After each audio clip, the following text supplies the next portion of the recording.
We looked at so many layer ones in the last few videos that it's finally time to get to a layer zero. Right? Polkadot is a layer zero. What exactly is a layer zero, and what's great about it? What's good about it? What are the risks of Polkadot? What should you really be doing? We'll look at all that in today's analysis. So, firstly, to begin with, what exactly is Polkadot, right? And why is it a layer zero? Well, imagine this. We saw so many layer ones, right? You have Ethereum, you have Wax, you have Algorand, you have so many of these Solana, etc., that are individual purpose-built blockchains that are floating around like islands today, and you need something to bring them together, and that's what Polkadot is doing. Right? Otherwise, you will have an iOS and an Android on its own, whereas apps have to probably re-engineer to be built on both. In a very similar fashion, here you have some major problem, or at least that's the problem that might come in the future, which is that apps built on one particular blockchain will not be able to move to another unless there is interoperability. And Polkadot is enabling that, and hence it's called the layer zero. So, interoperability is definitely the next problem that is to be solved because of the number of blockchains that are coming out. So, Polkadot certainly has a real world problem that it's solving, and it certainly has a very large problem that it's solving. So, that's the first thing about it, that it is great that it's solving a real problem. The second thing is that it's founded by Gavin Wood, who was also the founder of Ethereum. Right? It has a wonderful team and a wonderful founder, and that's something that's very great about it.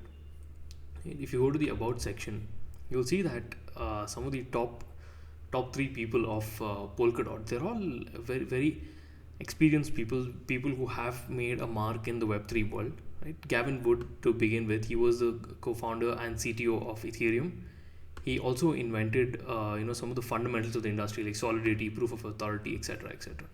So he is somebody who literally coined the term Web3 in 2014. Right? So somebody like that has founded Polkadot, and that itself is a huge green flag for me to consider investing in this project. Then there are other founders like Robert, who is a Thiel Fellow, Peter, who is a tech director at the Web3 Foundation. These are top three guys, so they do have a very powerful team that is leading it. Then strong early metrics. Right? If you go down to Polka stats, you'll see that though it's not the ecosystem is not very matured yet, you'll see that a number of things have already come up. People are trying to test things on it. People are making their transactions, and there are some interesting things going on. I'll just come back to that as that page loads. Another important thing that's very interesting rather to look at is the Polkadot development activity. Right? Polkadot has one of the highest development activity on GitHub, developer activity on GitHub compared to any other crypto. Developer activity for an early stage Web3 project is probably one of the leading indicators to say that, hey, there is something awesome going on here. And we can see that as per the latest data, more than 14,930 developer contributions were recorded in August, and that's a new monthly all-time high by a very wide margin. In September, again, it was about 15,433. So it's highest recorded of any network, including Ethereum. So that means there is a lot going on in Polkadot, and there could be a breakthrough because of a number of things that are already going on. And Polkadot has two things. One is Polkadot itself, and the other one is the Kusama chain. And even on Kusama, there is a number of interesting things going on. Combined, there are more than 72 million worth of spending proposals on both of these treasuries. So a good number of things going on. Another interesting thing is that Polkadot is the most decentralized of any crypto project. Right? There is a coefficient called the Nakamoto coefficient. Right? So Polkadot's Nakamoto coefficient is 99, which means so that is like extremely high. If you look at some of the peers, Solana is 31, Avalanche is at 30, Near at 9, Binance at 8, Cosmos at 7, and Polygon at 4. And Polkadot is at 99. This shows how decentralized Polkadot is. So these are some of the great aspects of Polkadot. Although the whole ecosystem is yet to be built out, but if the early stages itself is so rigid and strong, and the foundation is so brilliant, I think there's a lot coming ahead. So what else is good? Well, the first thing is forkless updates. Right? If you go to their light paper, you will see that one of the parameters they've focused on is something called a forkless upgrade. This is something that I felt was very important because a number of chains, eventually what happens is people tend to disagree on certain things and a fork happens. Right? We saw that happen with Bitcoin, and a fork happened with Bitcoin when you have Bitcoin Cash.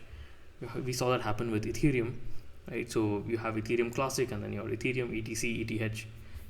So forks can happen to almost any crypto because the community in the end might disagree and decide to go their separate paths. While it has some benefits, it also has some demerits to it. And Polkadot is trying to ensure that communities don't end up forking, and they want to try and create a future that is forkless, and that is one of the aspects that they have heavily focused on, and I felt that was a very important parameter to look at. The next part is the roadmap, right? The roadmap is seeing a very steady progress. Right? Now, if you go to the roadmap section, you will see that a number of upgrades, a number of launches have already happened, and new phases are coming out. The current phase is ongoing, where I believe consensus communication standards are being built, cross-chain messaging is being built. So some very interesting things going on, and they give you frequent updates on the Polkadot roadmap updates. So what has happened in the last few months? So that's pretty much coming out very well. Recently, Polkadot even migrated the first parachain from Kusama to Polkadot. So a number of interesting things happening. Our roadmap is seeing a good progress. The next upgrade is going to take the transaction per second from anywhere between 100k to 1 million transactions per second. That's insanely fast, and this is a very important upgrade that's coming. So stay tuned for that. It's a low barrier to become a validator. It's not like anybody cannot become a validator. Of course, there is you need about 10,000 Polkadots, I believe, to become a validator. Not too high, considering some of the other blockchains that we saw where they deliberately are trying to keep validators out.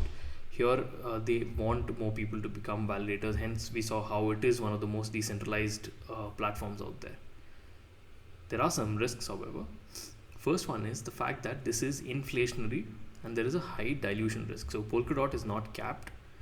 There is no fixed number of tokens, right? So there is a huge inflationary risk, and I'll tell you, I'll show you how that might go about.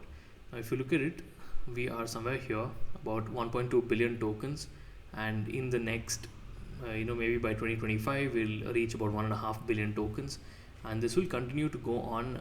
And in the next 5 years alone, this might touch 2 billion tokens, right? So you can see that there is already a risk of dilution. Imagine if there is no increase in demand for Polkadot whatsoever, then what would happen is that as the number of tokens in circulation go on increasing, the price will just keep coming down. Right? This is classic economics basics of demand supply mismatch, and here we know for sure that there is a supply schedule. Polkadot tokens are coming out, but will the demand keep up with it? That's something that you need to keep a watch on. Price is not increasing in line with developments, right? We saw so many developments happening, although the price is not really kept up so well. The price is roughly staggered around where they were. So that's a bit of a concern. In fact, it has crashed. If you look at the last 90 days, it has continued to crash despite several interesting things coming out of Polkadot. Polkadot is already at a market cap of 6.9 billion, or let's say about $7 billion. That's insanely high. Right? Fully diluted valuation is about $7.3 billion. And this is after Polkadot is roughly 89% down from its all-time high. Right? So you can see how overvalued Polkadot might be. So that is of a bit of a concern for me. Second is active accounts are falling. We go down to the state of Polkadot for Q3. You'll see a total active accounts from Q4 of 2021, which is roughly about 6 or 8 months ago, was 962,000 or close to a million. It is now fallen to about 139,000. So I would say 1/6 of it or 1/8 of it. So that's a huge fall in terms of number of active accounts. Total transfers has also fallen from, let's say, about 2.3 million to about 600,000. So these are some of the concerning things that that I have for Polkadot. Then there's another thing called demand sharing with Kusama. Right? So how Polkadot typically works is you have Kusama, which is the test net. Right? So their idea is you don't need to bring everything onto Polkadot. If you're somebody new and you want to get your app in place, then you start testing first on Kusama, and once it is tested and you know that hey, we're doing well, then you bring it on Polkadot. Now here there is two interesting things. Right? There is an opportunity for you because you can invest in Kusama as well. I'll talk about that. But as a risk for Polkadot, it means that your demand is being shared across Polkadot and Kusama. Because if let's say about 100 apps D apps are being built on Kusama, maybe only about, let's say, 20 or 25 would eventually move into Polkadot, right? Not every app would move in because many apps would die on the way. Many apps will realize that hey, maybe we're not, the idea is not working, and they might just kill it. So it is highly possible that a number of these apps will not move into Polkadot. So a large section of this demand might still stay in Kusama. Of course, on Polkadot, once the app goes in and they get their full list of users, then the demand will increase on Polkadot. So you can see that there is a bit of a demand sharing that is happening on both, right? And hence you can see that Polkadot has a 7.4 or 7.3 billion market cap. Kusama has about a $500 million market cap, right? If there are 139,000 active accounts on Polkadot, there are 25,000 active accounts on Kusama. So there is a bit of demand sharing going on. Most of the cryptos, they actually keep the same token for both the testnet as well as the mainnet. However, here they have kept it differently, and hence for you as an investor, this is something that might be of a bit of a concern. So what should you do? Right, first thing is explore investing in Kusama, because if you look at Kusama itself, right, it's about $34, market cap at about 310, fully diluted market cap about 345 million. The supply is capped, right? If you look at the maximum supply, it is capped at I believe at the supply is capped, although this number looks wrong here. Anyway, the fully diluted valuation is about, it's correct, the number is correct, it's about 10 million is the supply for Kusama. It is capped, so you don't have a dilution risk. Fully diluted valuation is about 345 million. Kusama today is also crashed at more than 94% from its all-time high, and we know for sure that regardless of whether an D app will eventually use Polkadot, they will definitely use Kusama because that's where they're going to test first. So there is going to be a good amount of demand for Kusama, in any case. And I think Kusama is the real undervalued asset here. Compared to Polkadot, Kusama might be a great place for you to invest. So if you want to do that, then please do your own research before you commit to investing anywhere. Then the next thing is don't forget to stake, because if you're investing in Polkadot, then there's a lot of returns for those who are staking. So don't forget to stake.